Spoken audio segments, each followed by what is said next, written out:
Election of officers, we'll do that first. Yeah. Yeah, all right. So how does that flow? Can you help us? Talk amongst yourselves and Okay. Talk amongst yourselves. We need the new chair. Is anyone interested in being the chair for 2026? Too much pressure. I would move that we re-elect Carrie Werdeman as chair for 2026. Thanks, Al. Double the salary. Second. Yeah, double. 0 to 00. 0 times 2. Okay, well, I'm happy to do it unless anyone else is interested.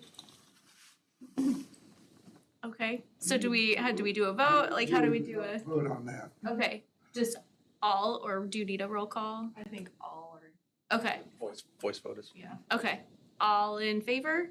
Aye. Any opposed?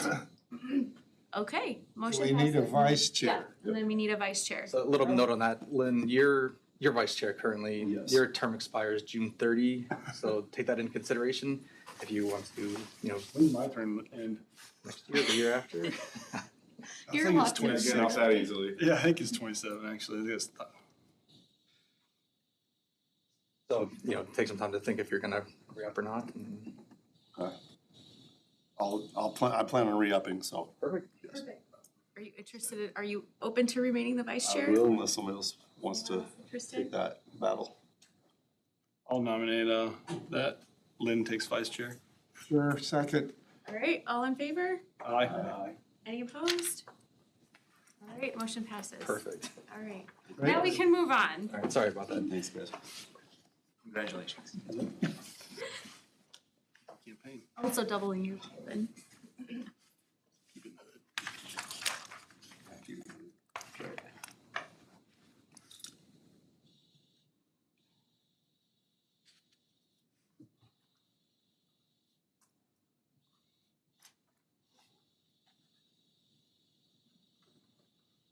All right. So I'll just go ahead and get started. My name is Emily Rizvik. Actually, you're all the same commission members as when I started here. But I'm now with Confluence. We had been working on the Gateway and Corridor Improvement Study since 2023, so since Charlie and I had been here, and are now finally bringing it to Planning and Zoning and City Council for review and consideration of the plan. So I'll kind of just go over what we'll talk about today, but we'll talk about the overall project scope and intent for the project, a plan overview, and then we have recommendations that are a part of the Gateway and Corridor study. So we'll talk about why we had started this initiative back in 2023, and then what those final recommendations are today that are in front of you as part of the plan. And then there is time at the end to talk about any questions or comments just in relation to the plan. So starting with the project scope and intent, there was a 5-phase approach with the plan. So we started both with like phase 1 and 2, data collection and analysis. So that first part, just looking at the physical components of all of the corridors and the gateway entrances into Indianola. But then also doing a analysis review of all the traffic conditions, so where there are potential improvement areas for pedestrian safety, bicyclist safety, reduce vehicle crashes, all of those items. You'll see that more in Appendix A, and we'll talk about that in a bit with the next few slides. Phase 3, vision, input, and direction had included public engagement. So we had a public engagement website as part of this plan. So you will see that within the plan document, but then also the stakeholder interviews that had helped guide and formulate the plan as well. And then the last 4 phases, or last 2 phases, phase 4 and phase 5, is draft report and evaluation. So when we had started writing the draft components of the plan, as well as phase 5, which we are in today, the Planning and Zoning Commission hearing and City Council. So just to highlight the project intent, the goal of the study was to examine both the Highway 65-69 corridor as well as Highway 92, as well as take into consideration the gateway entrances into the community and how those could be improved to enhance beautification as you're coming into the community. The other component of the plan was to identify those safety improvements. So you'll see those more technical in Appendix A, but we highlight that within the overall plan document, what the key outcomes of that study is. As part of the plan, we did consider the following documents and plans to help develop out the plan. So the recommendations that are in the Elevate Indianola Comprehensive Plan, as well as the Destination Indianola Vision Plan, the North Arts River and Culture Plan, all of those aspects to help build out those key recommendations in this item. The intended outcomes for the plan is to help with decision making. So as the city comes to make capital improvement planning decisions or apply for grant funding applications to help develop and create these gateway enhancements or these other aspects that are included in the plan, just to give a tool to apply for those grants, but then also plan out phasing for each of those elements. The plan's also here to help examine those existing conditions and determine future service demand. So as the community develops in the future, what are those areas on the corridor that are going to need more improvements or attention to address safety issues. So going to the plan overview, there are 4 gateway locations that are identified in the plan. So the North Gateway, which is identified as the first one, the East Gateway along East 2nd Avenue as the second, the South Gateway, number 3rd, and then West Gateway is number 4. Let's talk about each of those gateways. That first gateway is going to be the most trafficked corridor going into Indianola. So looking at 20,000 vehicles on average daily. There are current gateway improvements, so the landscape median that's going into town. There is signage, however, we are recommending that that signage be replaced for something that's more of an appropriate sizing, because as you come into town, it isn't as visible as maybe it could be. So you'll see that just in the overall recommendations at the end. The second gateway, that one on the east side of town, is going to be the 3rd highest trafficked. So 5,900 vehicles with an increase during the National Balloon Classic. There aren't current signage out here nor gateway improvements. The 3rd being that south entrance. This is the lowest trafficked of the 4 at 5,500 vehicles with no current signage or improvements.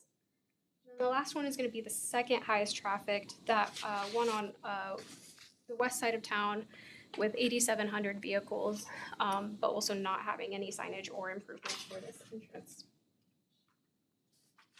And then again, that Appendix A, which should be attached, just includes that inventory and analysis of all the existing facilities and recommendations as part of the overall corridor system, but we'll just talk about the high-level summary of those findings. With that, we'll get into the recommendations.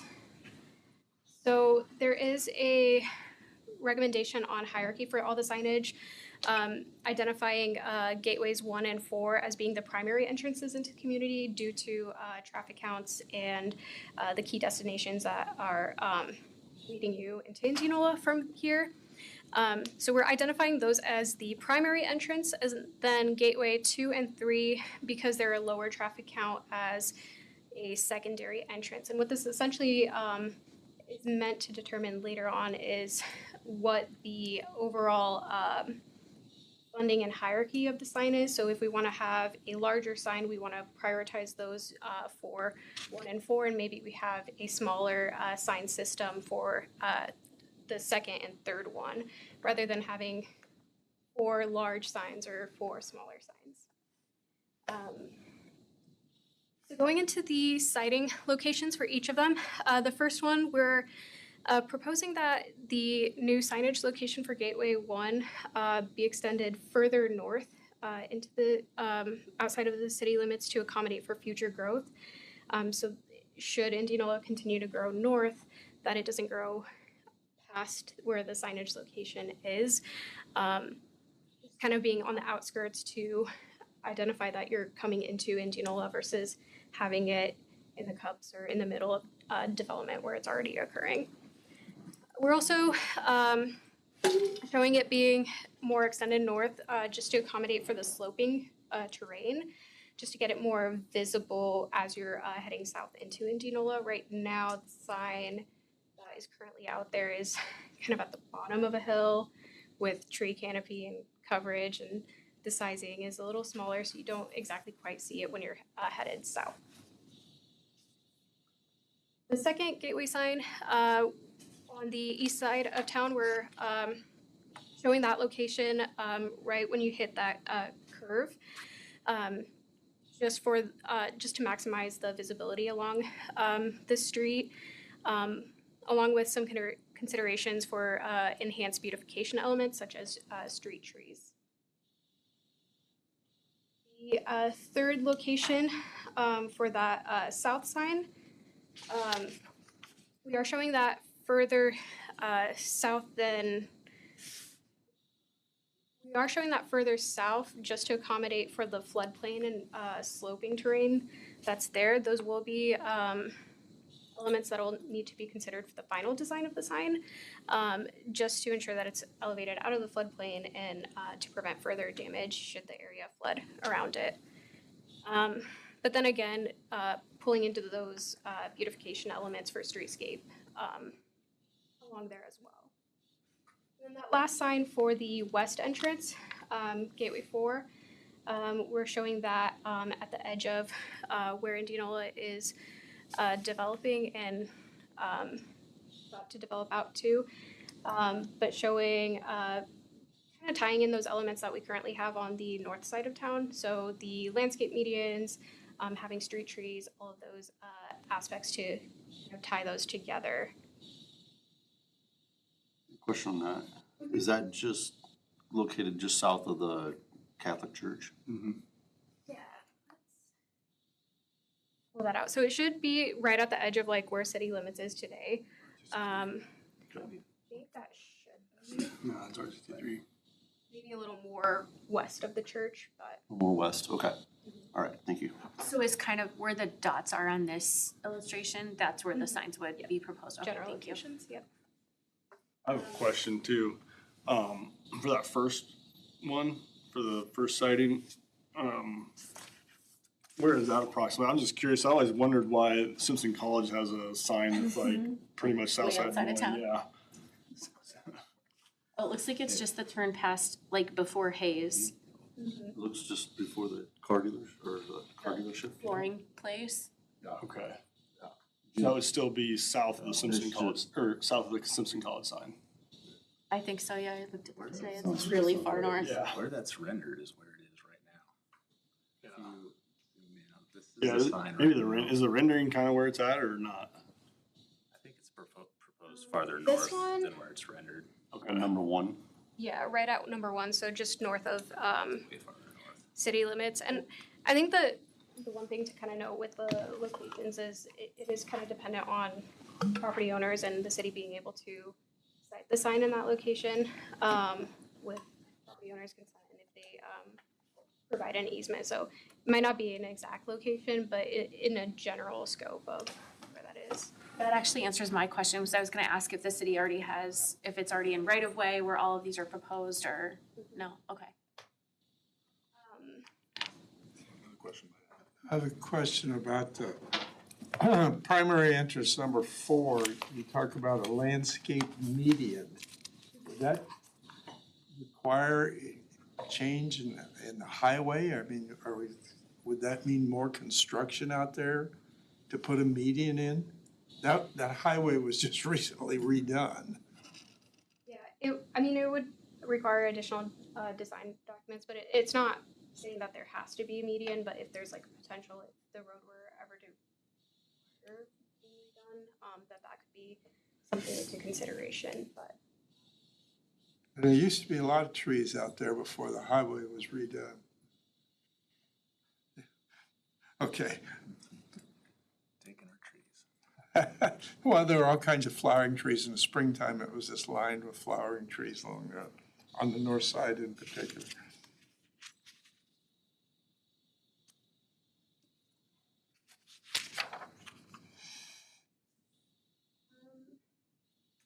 into the strategies for the Gateway and Corridor Improvement Study. So there are 7 strategies that it is intended to be a step-by-step approach, with the exception of strategy 6 and 7. Those do go in tandem together, but they don't necessarily need steps 1 through 5 to occur for that one to be implemented or started. But starting with strategy 1, that would be to develop a brand and update the logo for the city. So kind of just following lead of other local organizations that have updated their city logo. That's kind of why you see like in the siding designs, we don't necessarily show a branding or any sort of identity for Indianola, knowing that the city has plans, at least in the comprehensive plan and other planning documents, to update that logo at some point. So once that branding update is provided for the city, that next step would to be develop a signage package that's based off of that new branding. Using the city of Urbandale as a case study of they've gone through this branding effort and now they're tying that into their new signage. So rather than paying for new signs with old outdated branding and styling and all that kind of stuff, waiting until that branding effort is launched so that way the new signage can already be on par with that update. The third strategy is to apply for available grant funding opportunities to help fund the signage.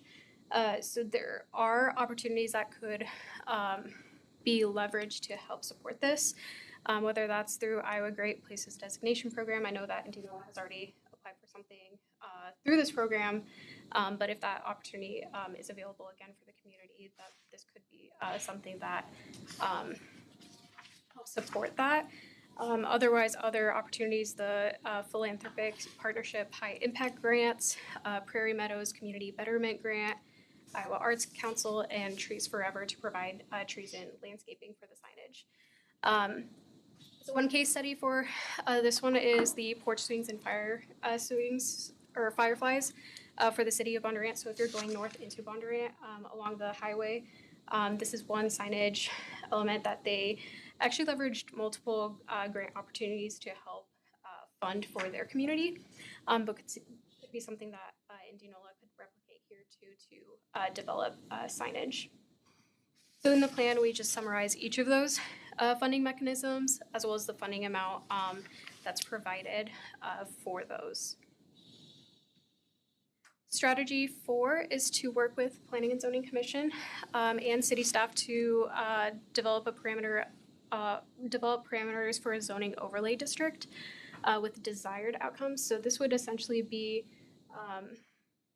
determining what the right level of building design requirements would be around the signage, as well as along the corridor to enhance or improve upon aesthetics as you're driving down the corridor. So not focusing building design city-wise, but just more so as you're driving through town.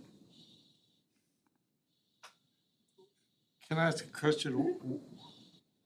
What's a zoning overlay district? Yeah, so a zoning overlay district focuses, it's kind of like in addition to your zoning code.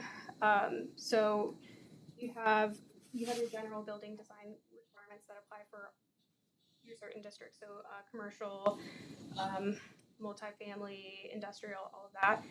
A overlay district gets laid on certain areas where you might want enhanced building design requirements. So typically those would be implemented along a corridor. If you have like a historical area, sometimes they'll have their own overlay district to preserve some of that visual architecture. Thank you. Just to add on top of that, essentially what it does is, like Emily was saying, it beefens up the standards for design along major corridors. So if you're in Pella going down Washington, you'll see all their commercial areas have some type of Dutch architecture. Yeah. If you go down, Mill Civic in West Des Moines, you notice that their specific design, they all kind of have the same feel, the same look. So it's just, you have the zoning, then you have another overlay that says, yes, here's your base zoning requirements, but then you have additional design standards. Thank you. Can I ask a question? Sure. I thought I heard at one time that our ability to do an overlay district along the state highways would be restricted, so along 65, 69, 92. I don't know if there's any truth to that or not. That I've heard of. Good. Those would be the primary. Yep.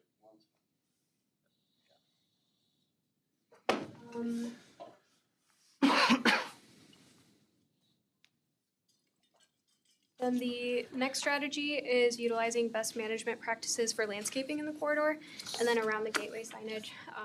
And so especially if using Trees Forever to help implement some of that landscaping, just using best practices. So the plantings, whatever is planted isn't blocking the signage, but really adding to the visual component of the overall sign.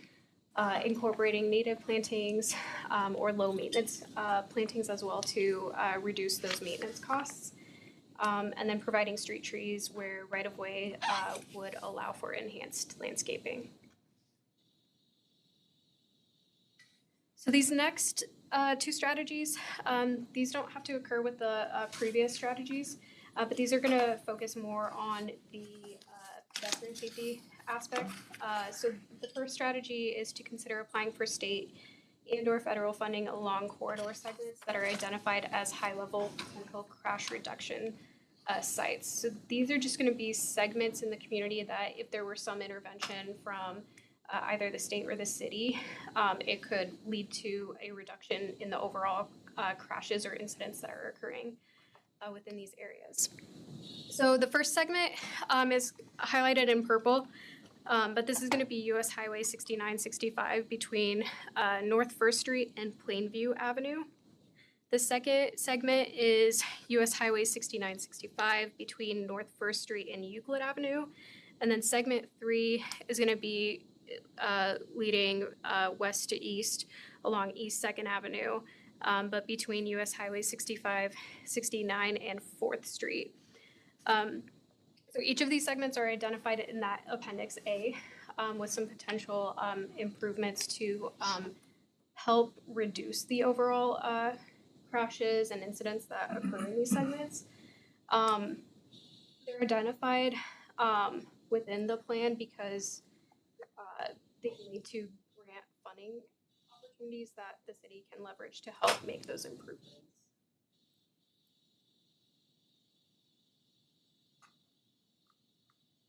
Leads into strategy 7, which is to implement safety enhancements, including leading pedestrian intervals or LPIs. These are to improve crossings and visibility of pedestrians and bicyclists. So essentially what they do is before anyone gets a green light to make a turn or cross that intersection in their vehicle, it allows the pedestrians some time to at least get halfway through the intersection before they start making turns. So you're thinking like the intersection in front of Charlotte's Kitchen. Sometimes if you're walking across the street, currently the vehicles get a green light once the walk light comes on. And so sometimes they don't exactly see the pedestrian. So this gives some time to walk and cross before people start making turns. So with that, if there are any questions or comments on the plan, would like us to consider or make updates or just have additional questions?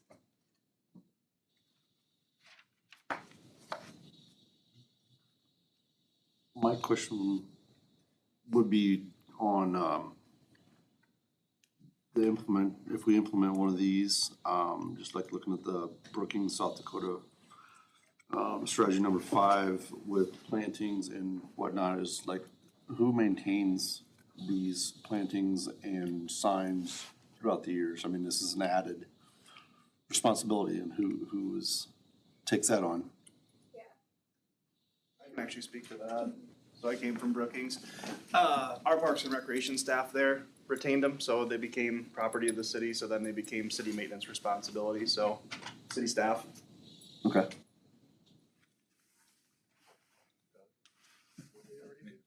Doug's back there smiling. That's happenstance. So where does this go next? To the city council? Do we need to make a recommendation on this tonight, or is it just a presentation?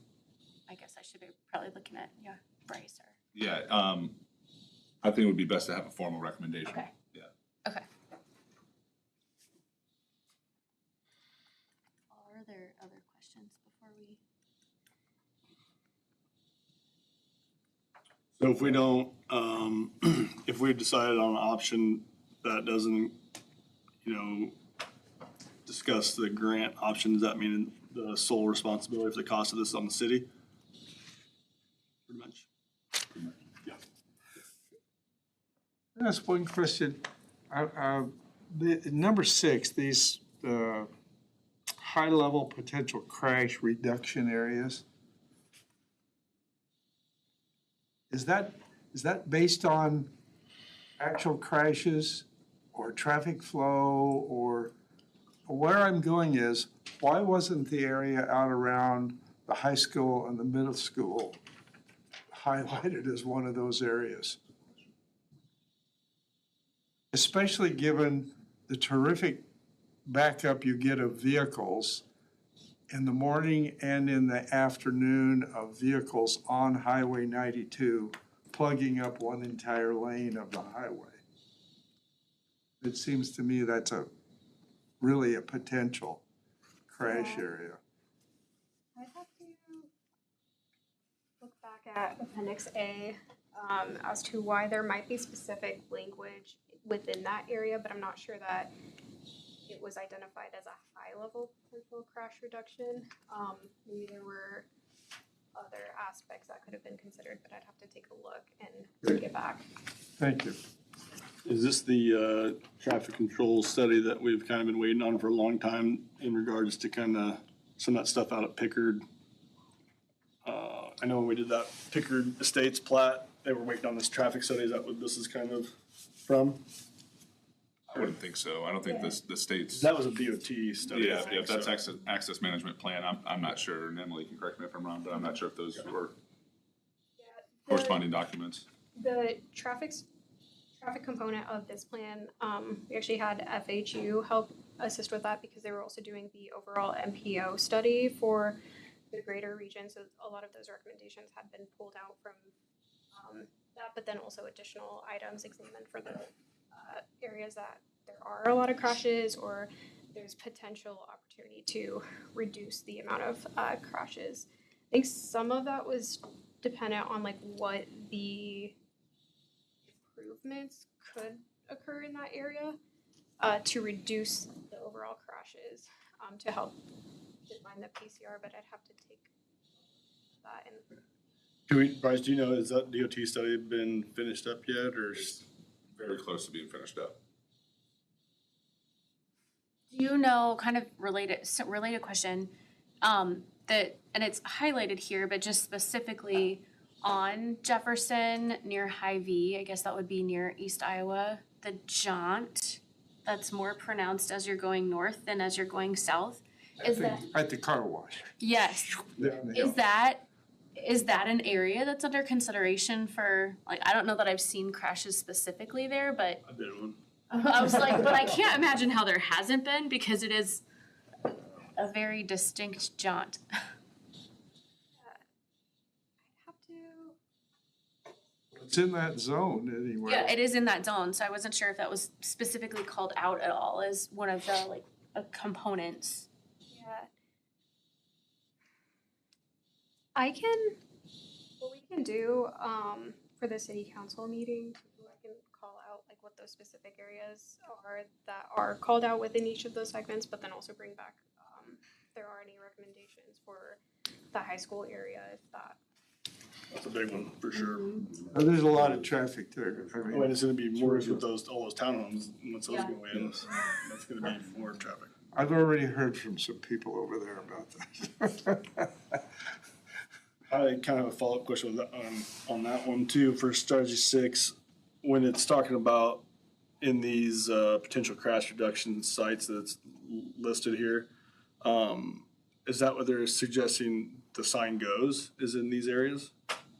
No. Okay, Yeah, so signage would be more so on like the outskirts of town. These would just be areas where, if there's an opportunity to reduce those and if it's economical and like if there's space to make those improvements, then it's just kind of calling out those areas to either investigate, examine more on, or apply for one of those grants to make those improvements. They're called out. So these, they're just showing where those improvement locations would occur. So all of those intersections that are in between the North First Street and Plainview Avenue for segment 1, the segment 2 between North First Street and Euclid. I think it's calling those separate from the other one because there are additional opportunities, especially in that northern area where you don't have like the turn lanes and crashes tend to occur. But then also on segment 3, when you're going on to East 2nd Avenue, if you're turning left, if you're headed south.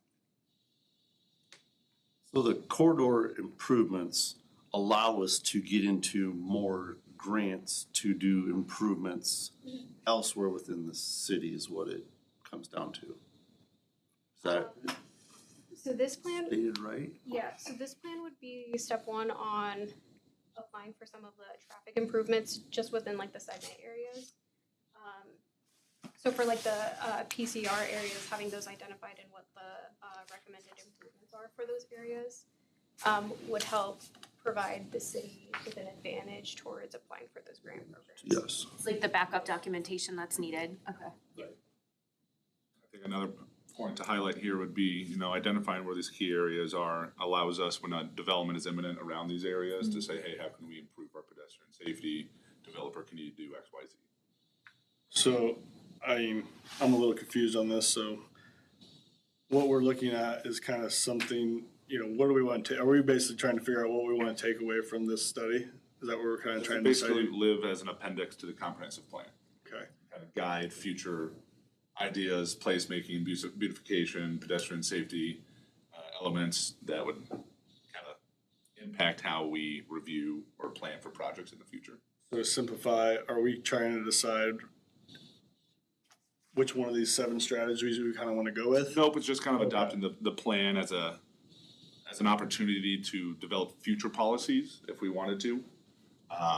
This would support those potential policy changes.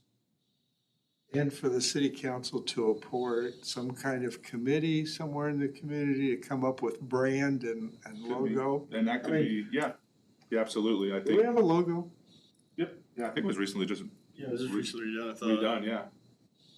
Probably right around RAG. Yeah, this one behind us too, yeah. Yeah. 2015. 2015? Oh, wow. It's not very recent. Boy, I didn't know here, really. Time flies. Does it have balloons on it? The one before did. But this one doesn't. No. That's it right there. The one behind. I don't see There he much. is. Why don't we have balloons? You weren't on that committee, Al. No, I don't. There'll be a million ideas, at least. It seems to me like action strategies 1 through 7 are all on the table to approve and kind of move forward with as a kind of cohesive plan. We don't have to add, we don't have to remove anything, Oh, right. right? Just a No, comprehensive plan. Yep. So, As a council, will there be a sunset to enact this stuff? Or is there some type of timeline, deadline? Not to my knowledge, with the changes at the Capitol right now, I just saw today potential removing of smart planning principles and impacts of comprehensive plans and things like that. You never know what's gonna happen. All that's being struck right now. So I can't really say. Right now, no, there's no timeline, but there could be. There may be no money to do anything. Go ahead to move forward. so would it be appropriate for us to make a recommendation to forward this to council with our recommendation that they adopted? Yes, sir. Yep. And council's This is planned to go on April 20th, I think is what we said. So we talked about some changes, and Emily asked, we asked her to do some research on some of those other areas, give her enough time to do that. So the April 20th deadline or timeline for council would probably be sufficient. I don't want to speak for Emily, but we kind of did that, knowing that strategically there could be questions from the commission to forward on to council.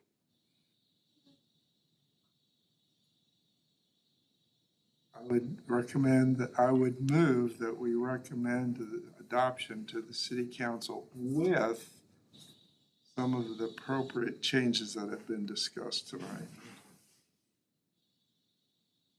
Question on, before we do that. So when we're recommending to move forward with that, are we saying that we want to move forward with all 7 of these strategies?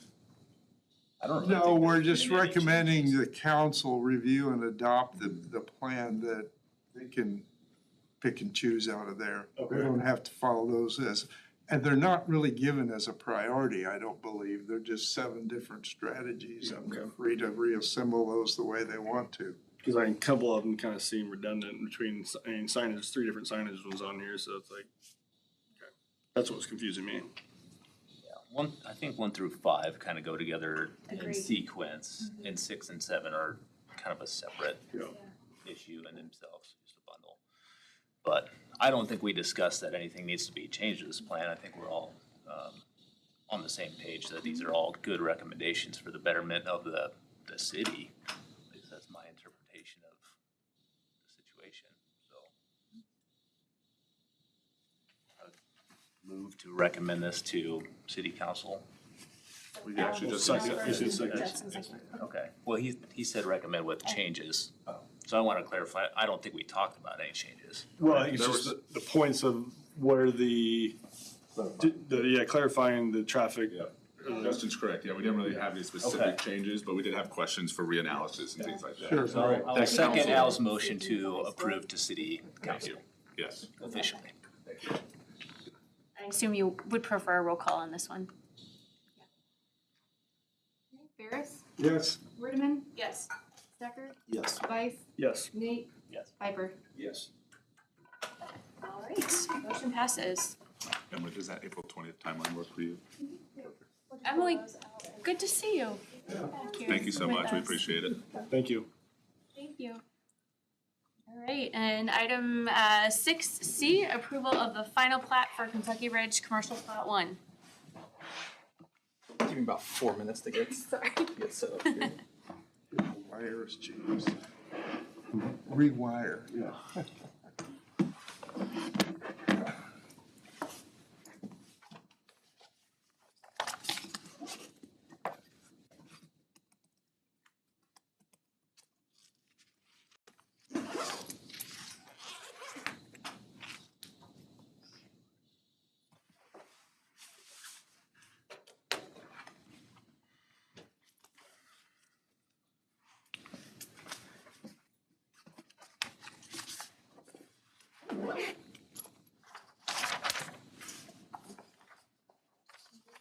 That's good, Emily.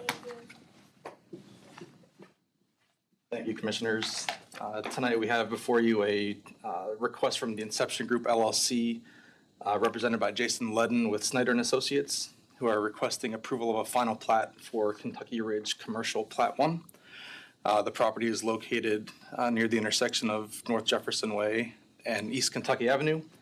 The property contains approximately 6.94 acres in area. It's currently zoned planned unit development with underlying C2 commercial, highway commercial at the front half of this parcel, which is under consideration tonight. The final plat identifies a total of 1 lot for commercial development and then 1 outlot, which will be platted at a future date with any future site plan submittals.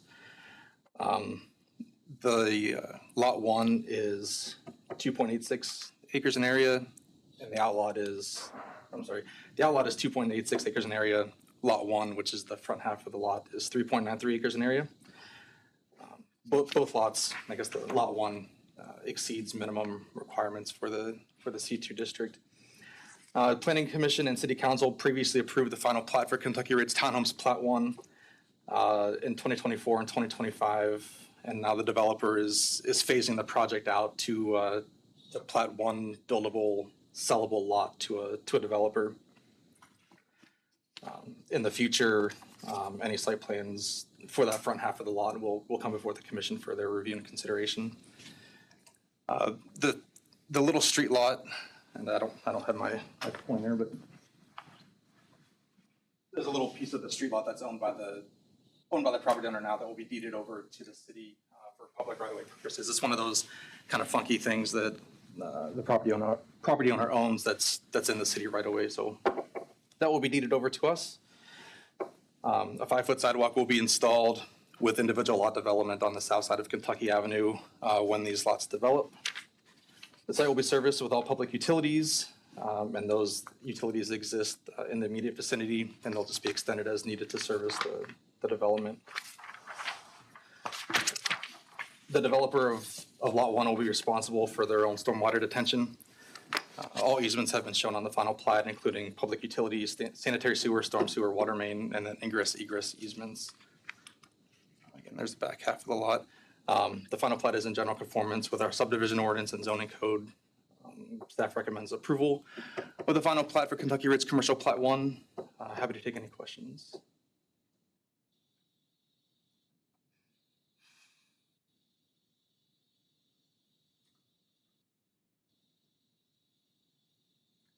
As we're looking at these two separate pages here, so this lot one just includes that first half, isn't on the first, and is on the first page, correct? Yep, the match line is on the second page. So that line is this line up here. So all this is lot. Yep. Yeah. Okay. It would be hard to fit a final plat onto one page, so that's why they separated it into two. Yeah, with the match no, line. I just wanted to make sure I was looking at that correctly. There's just the replatting pretty much, right? So it never got platted. It never went to, with the townhomes? right, it never got recorded. So the developer has chosen to phase it out, get the front half of it developed, and then kind of push the back half to a later date. Okay. And just for the commission's awareness, I did speak with a national grocery chain today about the development of this property. So there's imminent development on it. This, does it have, go along with the stoplight? Yes. That was one, so that's moving forward then? Yes, it is. Well, I mean, this is probably something that comes later with the site plan, obviously, but is there gonna be consideration, or we won't know till later, as far as those scooters, as far as with that ingress egress on that? That's something that we're working with the developer to kind of identify how to improve that Yep. as a known issue. Kind of what has It's a been high told us. potential crash area. Yeah, it is very high Yeah. potential crash. But yeah. But glad to hear that still. And the whole purpose of this is to establish, you know, like Bill said, the legal lot of record, so someone could purchase it, submit site plans, and go through that process. There are some public improvements that still need to be inspected, and, you know, we kind of alluded to that earlier, the potential delays that could cause. But we're working diligently with Snyder and Associates to make sure that those are properly inspected before going to council for formal approval. I make a motion to approve as recommended for this final plat. Second? Ferris, Yes. Wordman, Yes. Stecker, Yes. Light, Yes. Nate, Yes. Piper. Yes. Motion carries.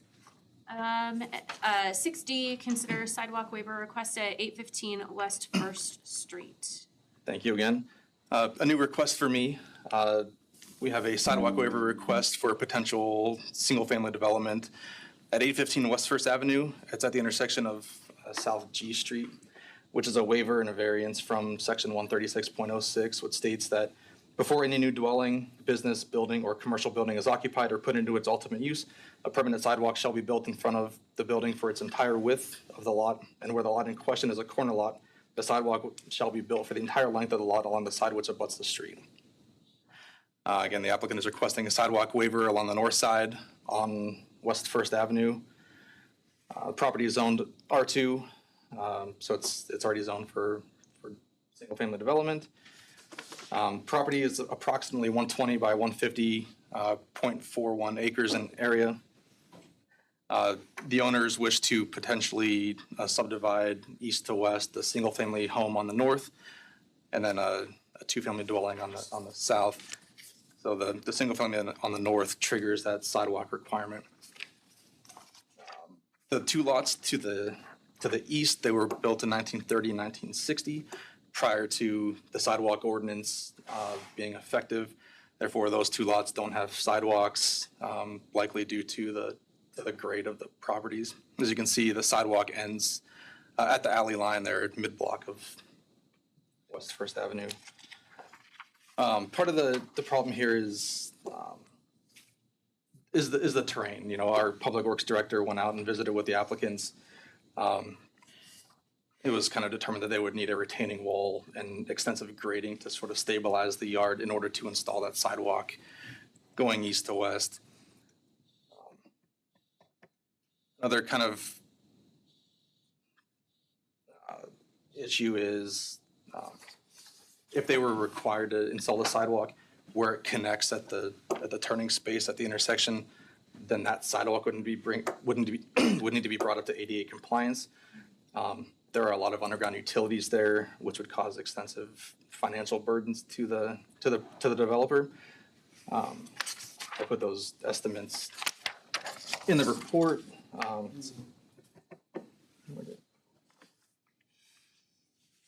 IMU Electric estimated the cost to relocate those underground electric lines between $48,000 and $50,000.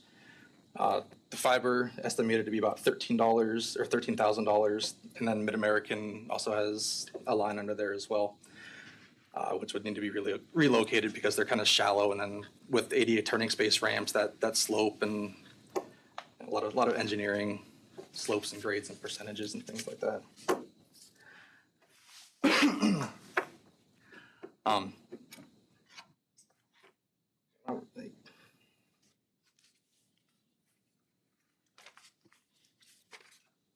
Subsection 4 of the sidewalk ordinance states that when strict standards or requirements would cause substantial hardship or impose unreasonable restrictions regarding the installation of a sidewalk because of natural or physical conditions or limitations not created by the owner or developer, the council may grant such waivers and or variances from these standards until such a time when the condition or limitations are eliminated.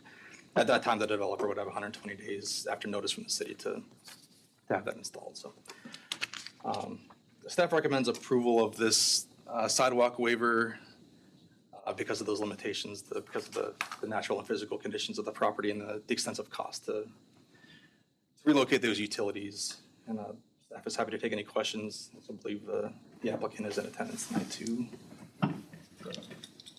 What is the setback? Is that from center road or is that from back curb for the We right do of it way? from the property lines, so it'd be, the setback is 30 feet, but From the property line from the property line to the structure. to the structure. Jake and I were just talking, wanted to, again, just clarify, I think Bill mentioned this already, there is a north-south sidewalk there. The waiver, as he said, the east-west one, if that were to be required to be constructed, now you're talking about all these removing utilities and ADA ramps being required, and that's where the real cost and physical, as Bill said, kind of come into play. Are they gonna be required to replace that north-south sidewalk? Or is that does this waiver exclude them from touching that sidewalk at all? So it can remain as is today.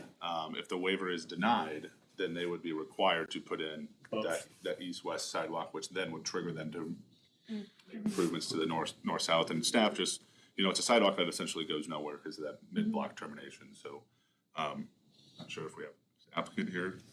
They had anything? Yeah. Do you have any questions for them as well? I mean, we've seen this a couple times already in town recently, and I mean, I'm a homeowner, so I mean, I could understand that for sure. I mean, the street's pretty old. I mean, who knows, in the next 10 years, it might be a complete recon like they did on C Street, I think it was, and that would all be taken into consideration at that point anyway, so.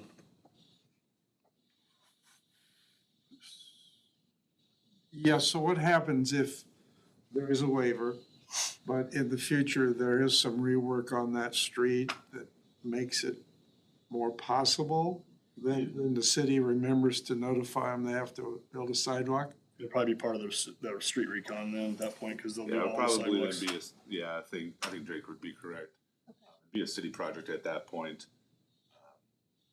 120 days notice was more for improvements that were, curb and gutter. I think the current code requires, sidewalk waivers could be granted if there's no curb and gutter, almost like automatically. But then when that curb and gutter comes through, then you have X amount of days. I think that's where the 120 days comes from. Okay, so that's not what would apply here. It really No, would 'cause be there's already curb and if it was gutter a here. major reconstruction of the street. Yeah, if it's a major reconstruction, a city project, we wouldn't really require that sidewalk to be the owner's expense, I wouldn't think. Bryce, can I add something to that? Just one thing to add. Of course, from the city side, there are different pots of funds that we use, different revenues that we use for different purposes. One of those is the road use tax fund. So with road use tax, we can't use that for sidewalk restoration or rehabilitation if it's a standalone sidewalk project. But there is a caveat to that, as I understand it in state law, that if you're doing a road reconstruction project, you can take on a sidewalk restoration in conjunction with a road project. So to kind of the conversation of the commission tonight, if there was a road rehabilitation, we know that there's sidewalk that would need to go in, we would then be able to unlock the road use tax fund dollars to not only pay for the road, but also pay for the sidewalk renovations. To include the utility relocation too, right? It usually part gets of pretty that. broad at that point, so most of those ancillary expenses end up kind of falling under that umbrella.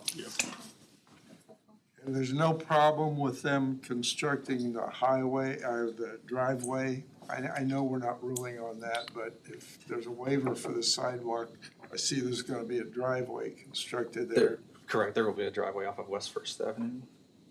But none of these problems exist to prevent that driveway from being, No, It's not, really not in my purview of, I just know that they have to have off-street parking, and that's one thing I would look at on a building a permit. lot of, sorry to interrupt you, Bill. No, you're fine.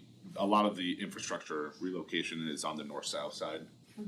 Not really anything on the east-west, so the Okay. driveway would, Okay. So our underground utilities that we're worried about are more on G Street. They're on G Street. they're on the north-south side. So they could probably put a sidewalk in, but the triggering of the ADA As compliance, soon as they Once connect you, to once that you corner, connect to that that intersection. corner, the whole It's domino all- okay. effect. that makes a lot more sense. It's like, you're gonna have the approach sidewalk, Yeah, be sorry, ADA, so that makes more Yeah. sense. Okay. sorry, I wasn't clear. Yeah, it'd be pretty, I talked to Tim Little, our building official, and he said that retaining wall would be pretty significant. Not to mention the cost. there's a Board of Adjustment application in here. Because the city code mentions variance, that's the application that I used for it. Oh, okay. But the code explicitly says planning commission and city council approval, not board of adjustment approval. It's just something that we use to keep track of the application. Oh, okay. I was confused by that. Thank you. So given the high cost of relocating utilities, making the sidewalks ADA compliant, if we don't grant a waiver, I assume this lot is pretty much undevelopable for the property owner, which, If planning commission were to recommend denial, then city council would need a supermajority to override that, and then they could still grant the Got it. waiver. well, I think it's worth mentioning that there's no east and west sidewalk on the block to the west either. Yeah. So if this sidewalk is put in, it still essentially kind of goes to nowhere. Literally to nowhere, yeah. And there's a sidewalk on the north side of West First Avenue too. Okay. Right, on that side, there is on that side, but if you go, like, if you were to travel this sidewalk that already exists on the east side and be walking towards the west and get to the end of First Street and G, you can't continue walking west, I guess, is my point. You know? Sidewalk going nowhere both directions. I think so, yeah, I think so. Like a, I didn't realize, I didn't really see that, so it's a good point. Yeah, it's just in the shadows. I mean, I like the idea of having that requirement, but it does Yes. seem like a heavy burden for In a case like any this. property owner to have to do that, to develop it for a single family home, which I love the idea of that being developed, so. Would you like to make a motion? I'll make a motion to approve the waiver as submitted. I'll second. Ferris, Reluctantly, yes. Mordeman? Yes. Stecker? Yes. Weiss? Yes. Nate? Yes. Piper? Yes. And 6E, zoning, consideration of zoning amendments for chapter 171 related to parkland dedication. Before we start that, applicants, do you guys have any questions on the waiver, next steps, timeline, or anything? I'm not sure if you want to stick around for the next couple items. Get you home, get your dinner. I have no questions right now. You know when we anticipate to take this to council? April 6th. So this will go to council for official approval or action on April 6th. Is that just a formality? I mean, do they take your approval? Yeah, so they'll take the recommendation and then council will have the final say, so. Thank you. Thank you.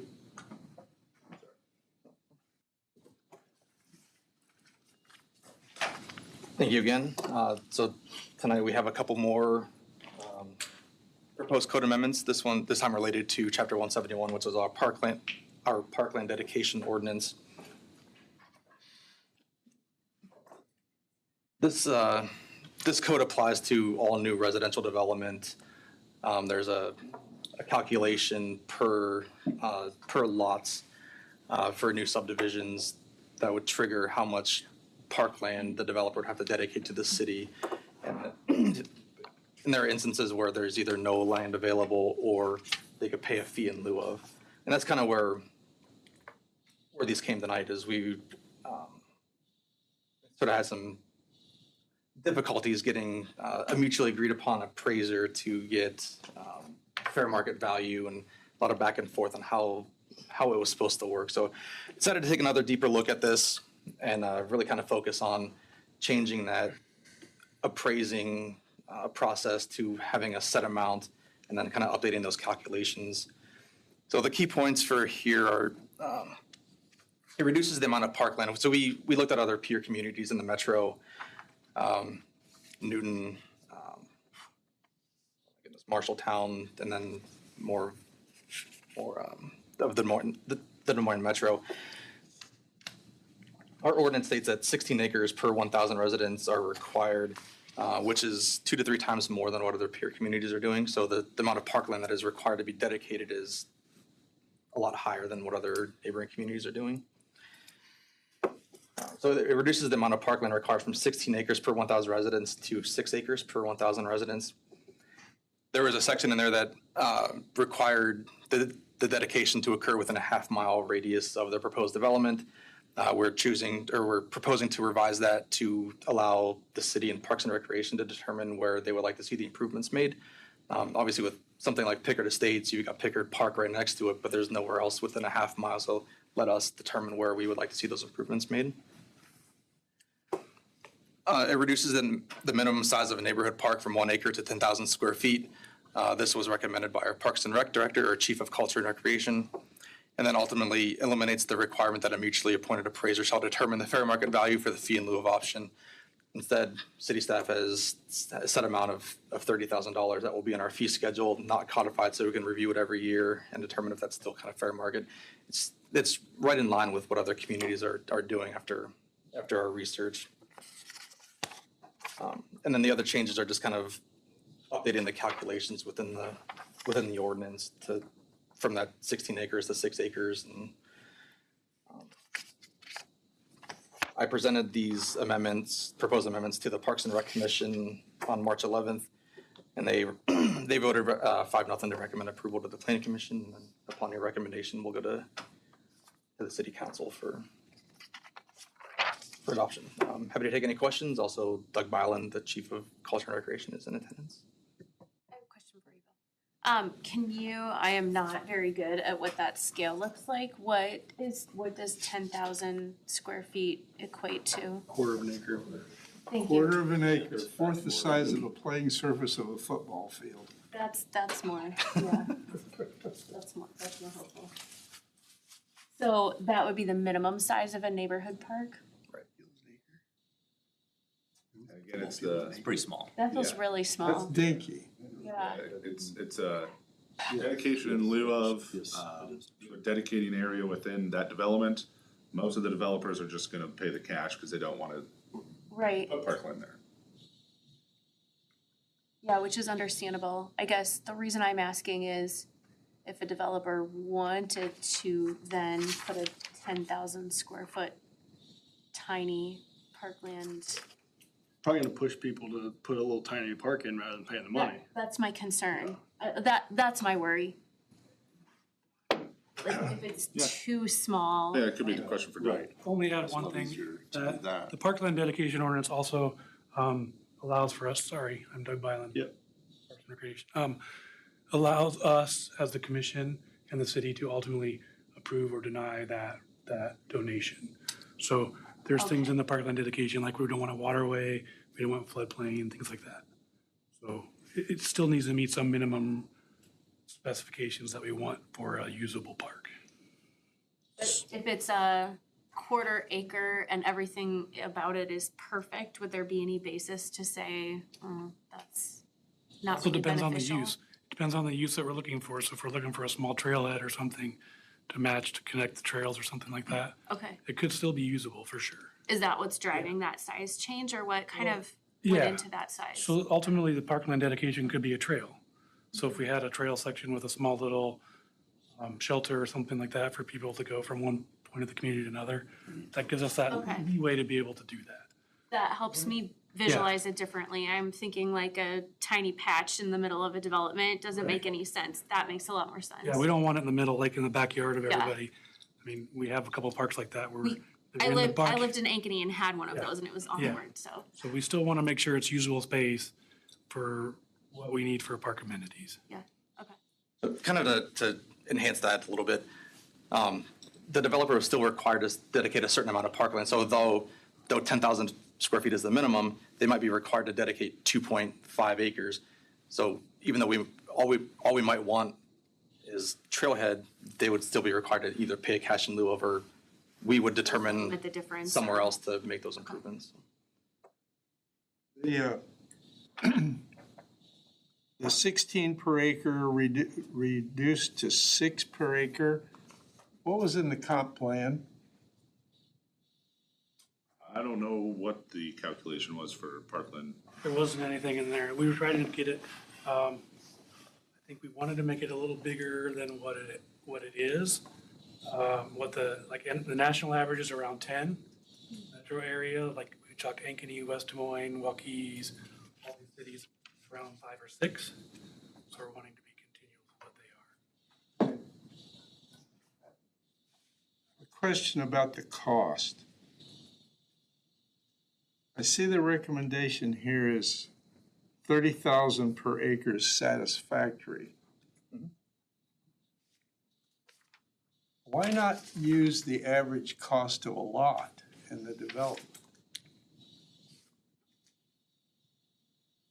I think that's what the intention of the appraiser was to do that, and we just ran into roadblock after roadblock after working with a local developer of the appraiser not really understanding what he was appraising, if it was the land as developed, if it was the land as is. A lot of confusing, there was a lot of confusion that went through the whole process. And the communities that I've worked for in other places, it's much easier, not to mention just to anticipate your expenses as a developer, having a set number, this is what I'm gonna, because right now, if it's an appraised value, you're kind of shooting blindly at what that cost could be. So that's kind of the intention of just kind of having a set 30,000 per acre based on those calculations. So what, Sorry. okay, I'll use myself as an example. Our lot's way less than an acre. But what is the average cost of a lot in one of these developments? If it was raw land, it could be as low as 10,000, but improved lots that has a final plat could be 80,000. And that's kind of where appraisers were running into an issue of, am I taking that as, is today raw land, or am I taking that as developed land? What do you mean developed land? And, infrastructure installed, final plat basically ready to build or pull a building permit on it would be a developable lot. Costs have already been incurred. That's already been incurred to make it development ready. And I shovel can, ready. I mean, I can see the challenge in that parkland is not necessarily developed. Also, the appraisal process entails sales comparisons, and parks don't sell. So what are your comparisons? So I would assume appraisers are probably saying, well, we can't even actually technically do an appraisal. Yeah. That's exactly another situation we ran into. If they asked me, am I appraising what a park would cost? Am I appraising what the lot would be, as Al, your question was? And it was a lot of confusion for the developers, and we worked on this for half the time I've been here, and it was just kind of the headache. And that's kind of where we thought the 30,000 would be a better solution. And we did look at other communities: Waukee, Van Meter, Bondurant, Ankeny, Polk City, Clive, Altoona, Newton, and Urbandale. We were at, 0.016? Yeah. The second highest was 0.008 in Clive, and that's half of what we require. The lowest was 0.005, Van Meter and Bondurant, so smaller communities. And So is that's- that 30,000 in line with what their fee in lieu is also? Yes, I think West Des Moines went up as high as 45, other communities were around 20, 25. Waukee was 35 when I left, and they're looking to raise that. Okay. So the question is, that 30,000, is there appreciation on that? Yeah, is that gonna be there fixed You know for what I'm saying? 15 years? Do other cities have that factored? Not that I know of, it would just be, Because it's in our fee schedule, we can review that every year and determine if it's in line still with other communities or if it's something we need to raise the 32 or 35 in the future. Okay. Not something we need to wait 15 years to look at again. Right. How it can, just so I have an understanding, what's the process of reviewing the fee schedule on an annual basis? Does that get approved anywhere, or is there public input on that? I should introduce myself since Doug did. Jake Meschke, city manager. Yeah, so as part of our annual budget process, all the department heads are tasked with reviewing their fees with that. So each year, as we go into our meetings with them, and then as we go through and present the budget, that is part of the discussion. So when we approve the budget, I believe the date is April 20th.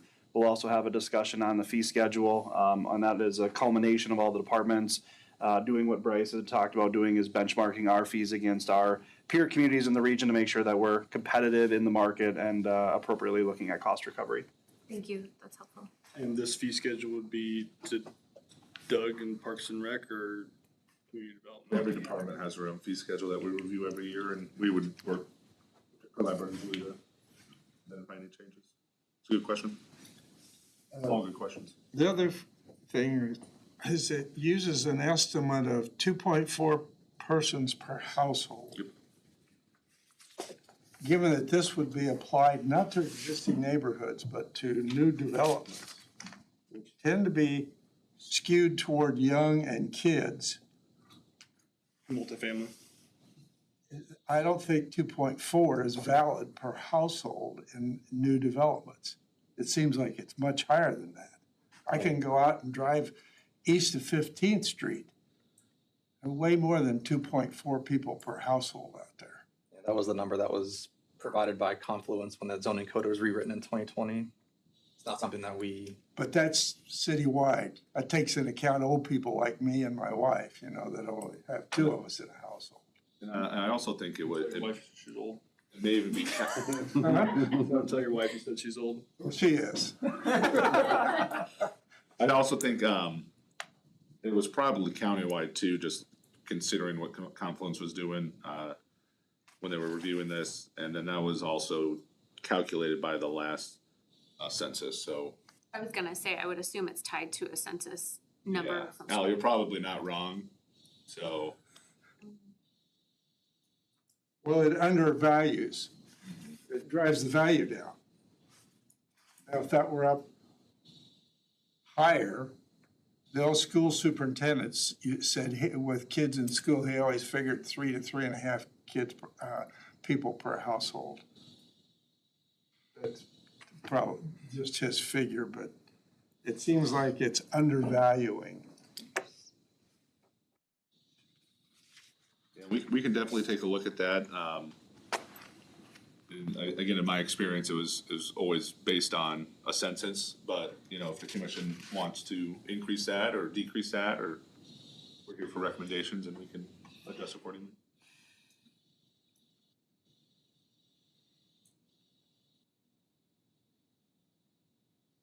I would like to see it increased.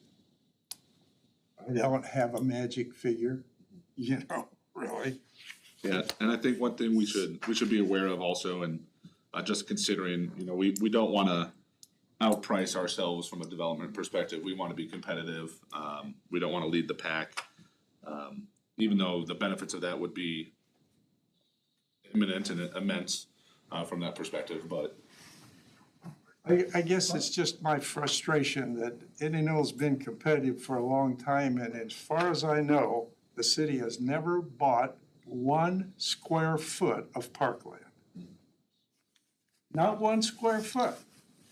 And it seems to me this is really undervaluing those parklands, which every time we do a comprehensive plan, we got all these little circles drawn around where we need parks, but we never get there. And this is an opportunity to get there. And the beauty about this parkland dedication code also allows developers to credit their area. So when we show those areas in the comprehensive plan, if a developer says, hey, we're gonna not put it here, but we're gonna put it on the next one, so we're gonna have a surplus credit, so they could overbuild a park, to kind of meet those goals in our comprehensive plan. There are other things in here that can make sure that those are achievable. And I think kind of having a dollar value here is gonna be extremely helpful, because it's my opinion that developers are more likely to do this rather than, have designated parks, because that's kind of into their bottom line. So, if we can kind of steer them more to dedicating or doing the cash value, I think that's gonna be extremely beneficial when it comes to purchasing possibly additional land in the future. Are you kind of alluding to the fact that, we could, rather than putting a 10,000 square foot park in their little development or whatever, they could take that in cash in lieu of and put it towards one giant park out east of town or something? Yeah, because right now what we're seeing, an example lately was the Spruce Street townhomes. They were responsible for? 0.23 acres, Yeah, which so is, we're talking like a bench.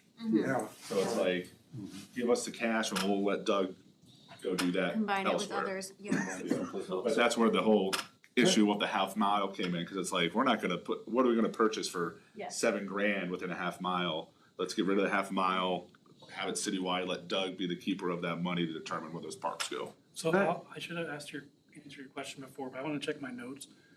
Because when we did 2020, the average household size in Indianola was 2.42. 2025, they estimate is 2.47. So it's data driven. It's not it's the reality. It's data. Much as I would love to say it's 3.5 people, but Well, that's citywide. I'm not though. that old. And That's I only citywide. have 2 in my house. So I mean, that's reality. That brings up another point I'd like to discuss, and that is in part 3 on page 51, it says the payment would be put into a fund to be used for future park improvements or parkland acquisition.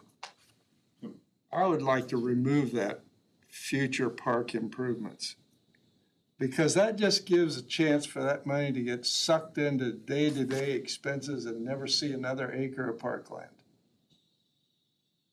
And I understand that may cause angst with the city council, considering there are some budget constraints right now.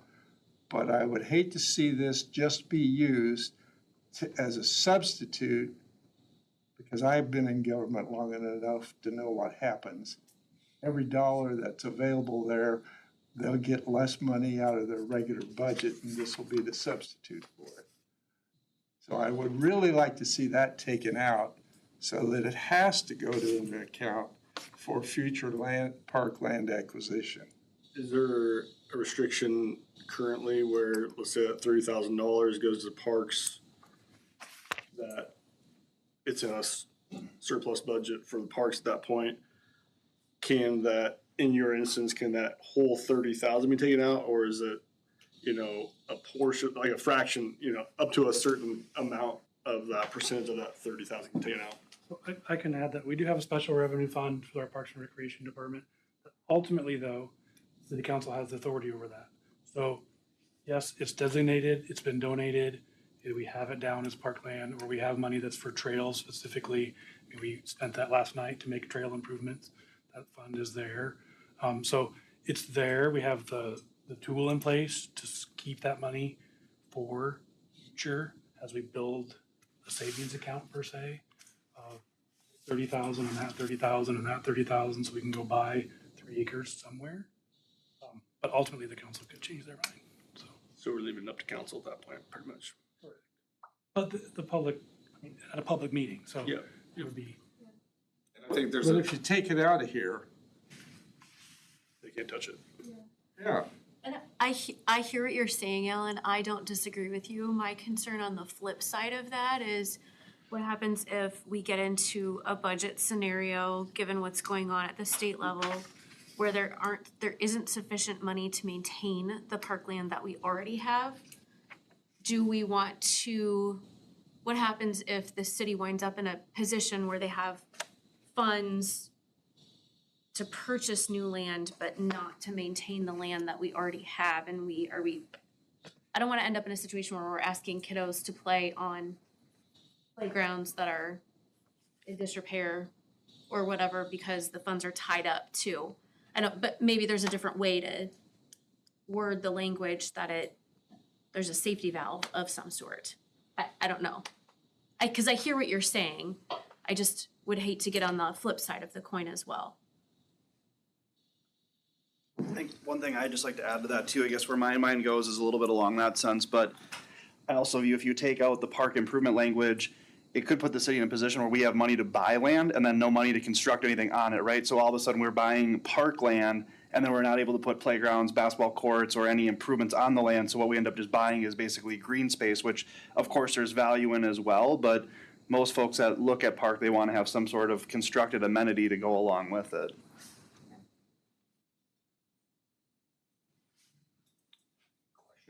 In all your research on the cities and towns that you rattled off, is there any data to support whether or not developers took the $30,000 option or they took the great parkland option? Is there anything to support one way or the other, which way the wind was blowing?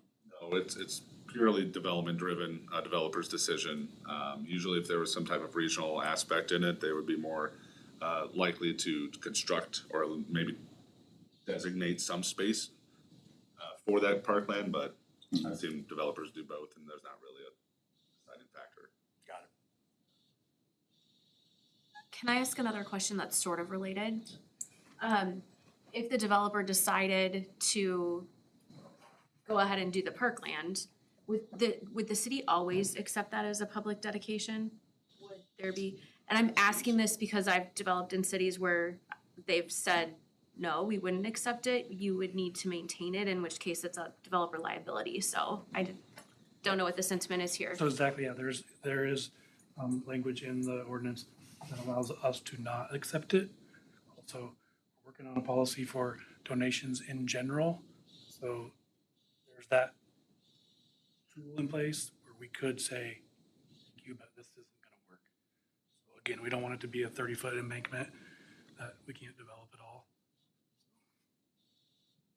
At that point, I would assume we would just do the cash in lieu. If we weren't gonna accept it, Depends on the options, yeah. just to satisfy that code. Yeah. That's a good question. Well, you wouldn't be able to do the cash in lieu if we took this language out, right? We could take the cash in lieu, sure you as could. written. Oh, okay. You just don't really have a good mechanism to determine what that cash amount would be, as it's currently written. I think Is that that right? the concern was to guarantee it would be used for park improvements or for park acquisition, if, like Al was saying, if there Yeah. was some type of budget issue and we were just taking from this fund. I can't say though, usually this revenue, for lack of a better term, is used fairly quickly. You know, parks need maintained and they need improved and things like that. I wouldn't anticipate this getting millions and millions and millions of dollars, given our residential development and that type Well, of stuff. Not to mention if we do landscape meetings and, you know, Yeah. streetscapes and those seem to be pretty popular. Yeah, and if you listen to what she said, or somebody said, maybe the city manager said, that's gonna fall on Parks and Recreation to maintain those. Yep. Yeah. City has a habit, and I've seen it happen before when they built the median out here north of town. That was assigned to Parks and Recreation. Don't know that they got much increased budget for that, but they got their responsibility. Yeah, zero. No, and we planned for the irrigation, the water, the chemicals, the staff time, the barricades to do the work. So yes, that support came from council.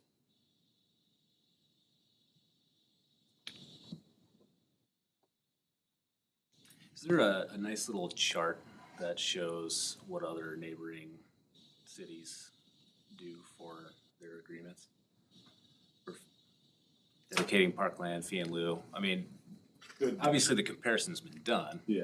It'd be nice to see that data and just where Indianola falls in line or falls out of line. If Indianola is a town that is not desirable community to develop in because of these barriers, I mean, that's a deterrent for developers too.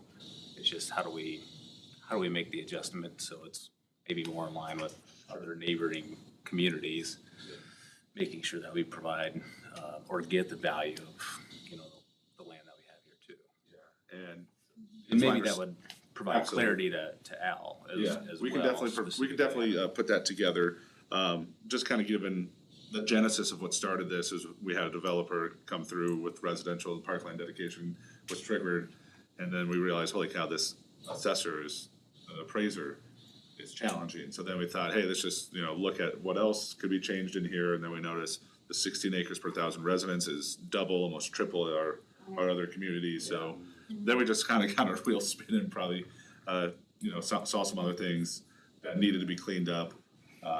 But yeah, we can definitely provide some type of, if that would be helpful for the commission. Yeah, I mean, it seems like it can be a complicated thing process to go through, which is understandable. You need an approved upon appraiser to do the work instead of having a set negotiated fee of some sort.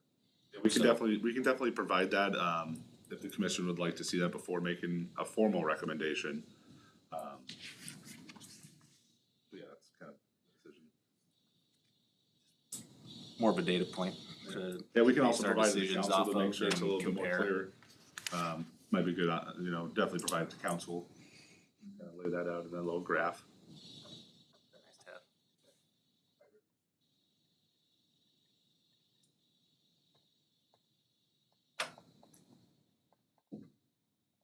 Other discussions or a motion or? I got no more question.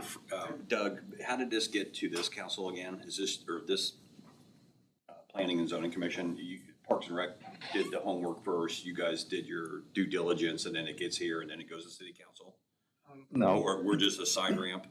Worked with community development in the first place for the first development of the parkland dedication ordinance. Remember the year? 23? 22 or 23? Yeah, 23, I think. Yeah, so then as questions were coming up for developers and appraisers, then Bill and Bryce asked us to look through, get some more data from other communities, what they're doing. Then we Bill presented this concept to the Parks and Rec Commission in March. They approved it 5-0 to move forward. Then it has to go to city council for their ultimate ordinance reading, right? Yep. Come April and May. Is anybody at Parks and Rec concerned about city council taking their? They voted before I was finished making my presentation. So that's a no. Yeah, no concerns. I think Doug kind of, mentioned it earlier, like council does have the discretion to use the funds as they see fit, but we definitely are planning for the future, identifying parks and comprehensive plans and budgeting for these expenses.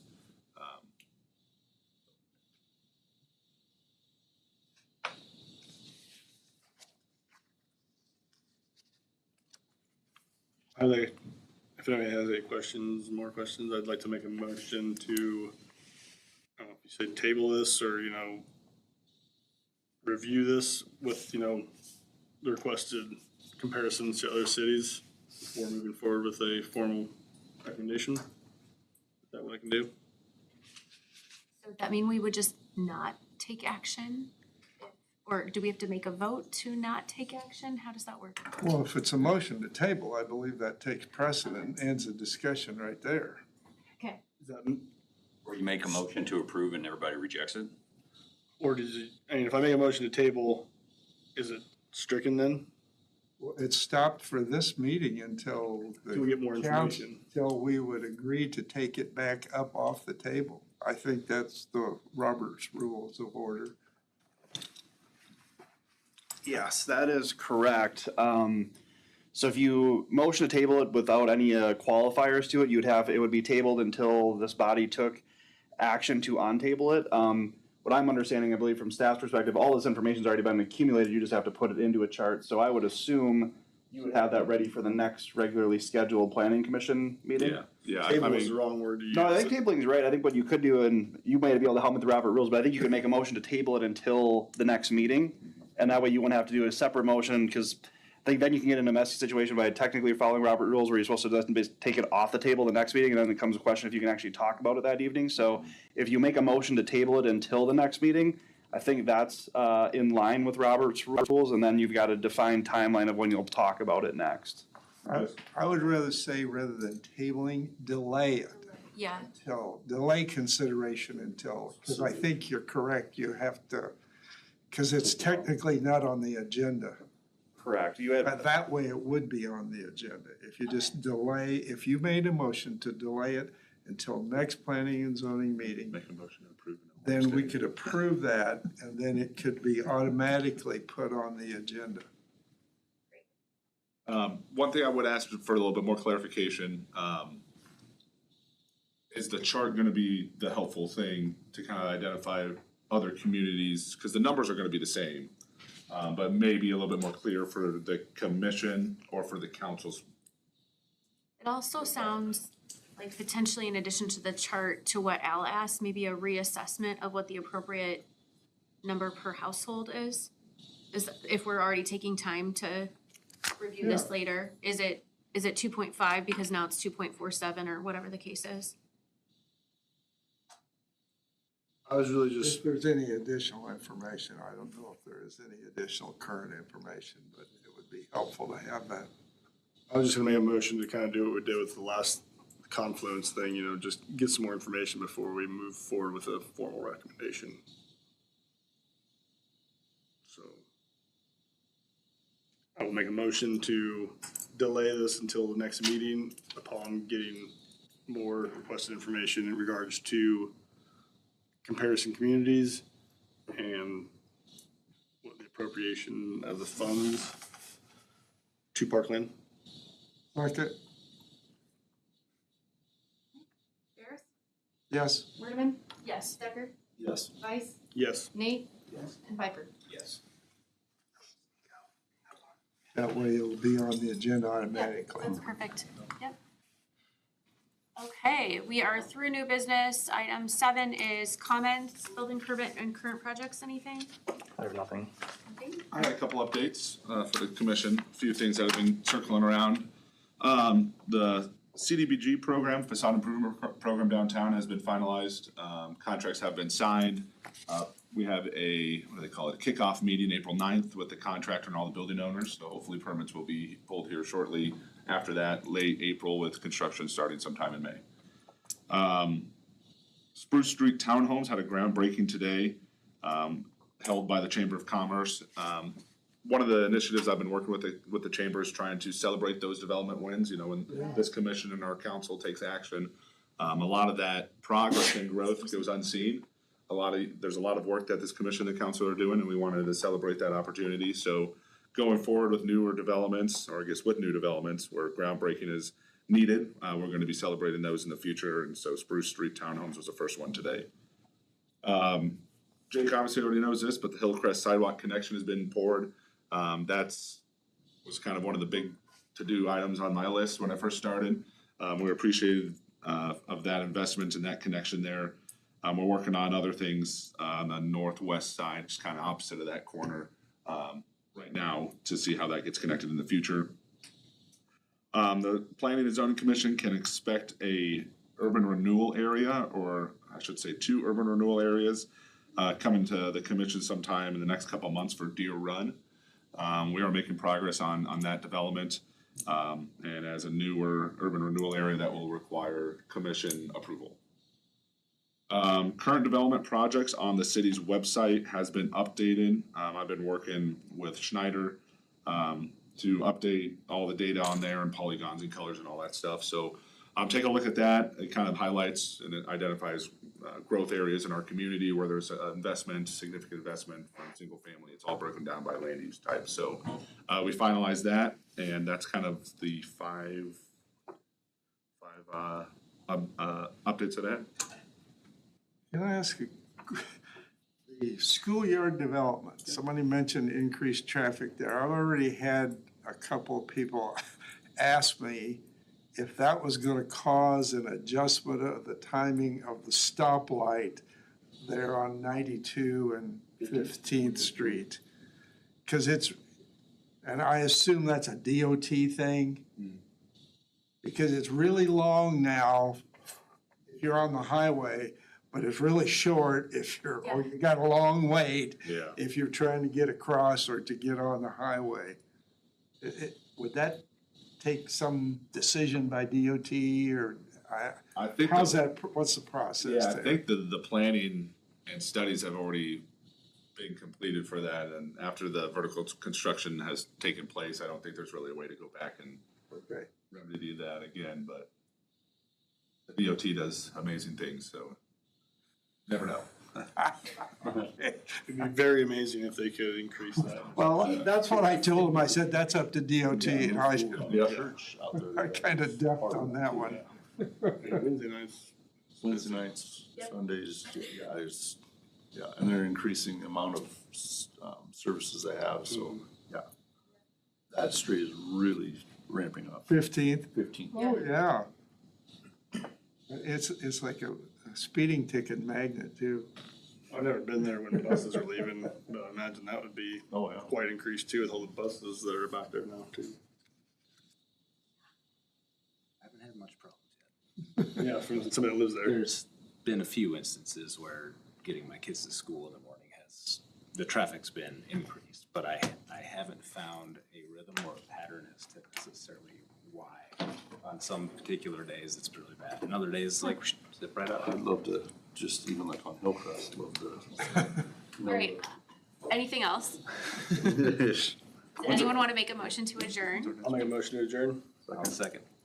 All in favor? Aye. All right, adjourned at 7:34. I think our next meeting is scheduled